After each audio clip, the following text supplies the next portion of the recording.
Putin eskaleerib sõda ja tekitab kaose NATO tippkohtumisel, alustades uut rasket pealetungi Ukraina vastu just päev enne allianssi juhtide kohtumist Ankaras, Türgis. 2026. aasta 6. juuli varahommik saabus koos rakettide, droonide, tabamusi saanud hoonetega Kiievis ja selge poliitilise sõnumiga. Moskva tahab jõuda rahvusvahelise läbirääkimiste lauani, tekitades hirmu, survet ja kiireloomulisust. Samal ajal, kui NATO valmistub arutama kaitset, sõjalisi kulutusi, relvatootmist ja toetust Ukrainale, üritab Putin näidata, et suudab endiselt Euroopa malelaua leekidesse lüüa kaugmaa rünnakutega. Peamine sihtmärk oli Kiiev ja pealinna ümbritsev piirkond, kuid mõju oli palju suurem. Poola aktiveeris ettevaatusabinõuna sõjalennuväe. Euroopas hakati taas rääkima õhutõrjest. Zelenski nõudis Patriot rakette, mis ei tohiks seista ladudes, ja Donald Trump. Ta saabub tippkohtumisele, olles surve all muuta rahulubadus tegelikuks otsuseks. Just selles punktis lakkab sõda olemast vaid tragöödia rindel ja muutub otseseks surveks NATO sees. Mida Putin tahab varjata? Miks ta just nüüd ründas? Kuidas NATO vastab? Ma räägin sulle kohe kõigest sellest. Kui sulle meeldib selline otsekohene ja selge sisu, siis kaalu tellimist, sest siin on iga päev selliseid videoid. Venemaa alustas esmaspäeva varahommikul raketirünnakute lainega. Raketid ja droonid Kiievi ja teiste Ukraina piirkondade vastu. Ukraina võimude ja rahvusvaheliste väljaannete andmetel kasutati rünnakus 10 rakette ja 100 droone, mille tagajärjel hukkus vähemalt 22 inimest ja 10 said vigastada. Ukraina pealinn oli peamine sihtmärk, kus elamuid sai kannatada. Päästemeeskonnad töötasid rusudes ja elanikud evakueeriti piirkondadest, kus oli uue vägivalla oht. Rünnak toimus vaid mõni tund enne NATO tippkohtumist, mis on kavandatud 2026. aasta 7. ja 8. juulil Ankaras. Ajastuse valik ei tundu juhuslik. Vladimir Putin tõmbas poliitilise päästiku enne kohtumist, et proovida hirmu kaudu arutelusse sekkuda. Kui 32 NATO riigi juhid valmistusid arutama kaitset, sõjatööstust ja Ukrainat, tõi Moskva lauale kõige tundlikuma teema – õhutõrje puudulikkuse, mis ei suuda Ukraina linnu ballistiliste rakettide eest kaitsta. Ukraina õhujõud teatasid, et Venemaa kasutas rünnakus 351 drooni ja 68 raketti. Kõige tõsisemad andmed puudutavad ballistilisi rakette. Kõik 29 sellist raketti tabasid oma sihtmärke just seetõttu, et Ukrainal ei ole piisavalt tõrjerakette, et sellist ohtu alla lasta.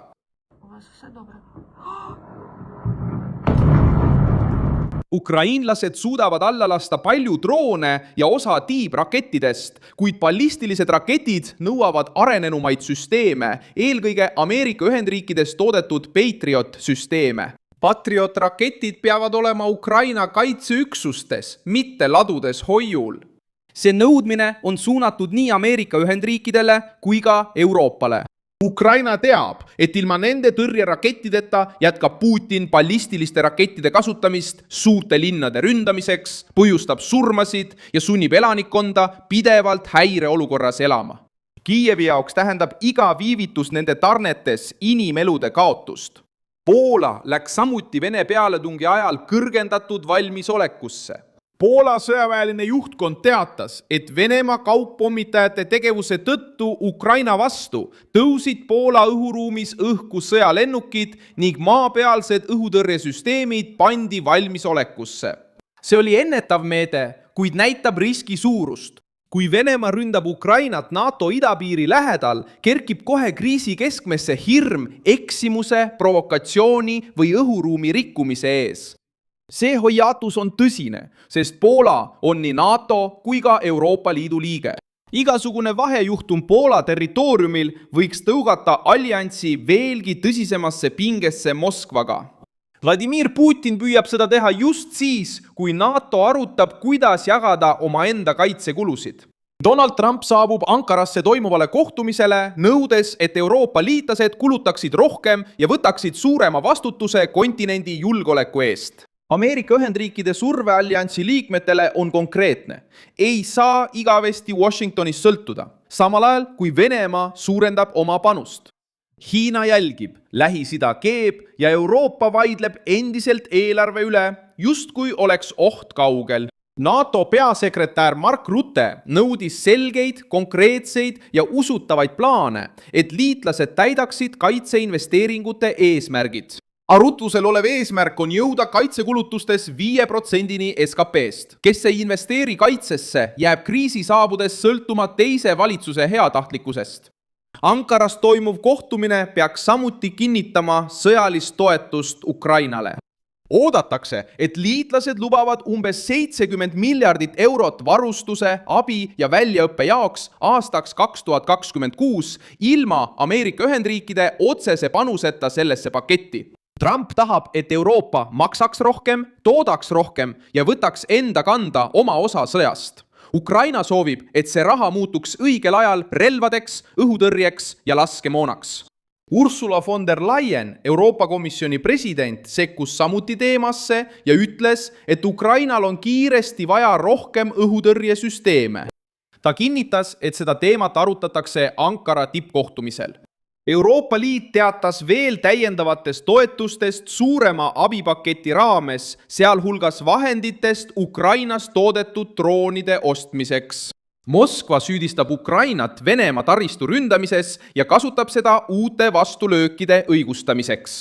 Aga poliitiline erinevus on selge. Venemaa tungis Ukrainasse, hoiab sõda elus ja püüab nüüd oma rünnakuid esitleda vastusena. Suas ofensivas como resposta necessária. Moskva teatas, et nende sihtmärkideks olid sõjaväerajatised, relvatehased, energiaobjektid ja kohad, kus remonditakse õhutõrjesüsteeme. Kuid Kiievi elamute kahjustused paljastasid taas vana Vene vastuolu. Kreml räägib sõjalistest sihtmärkidest, aga piltidel on näha hoopis hirmunud elanikke, purustatud kortereid ja päästemeeskondi, kes üritavad ellujäänuid leida. See on Putini sõjamärk. Nimetada strateegiliseks operatsiooniks seda, mis tabab peresid, kes magavad oma kodudes. Trump sekkub sellesse loosse ka oma survega.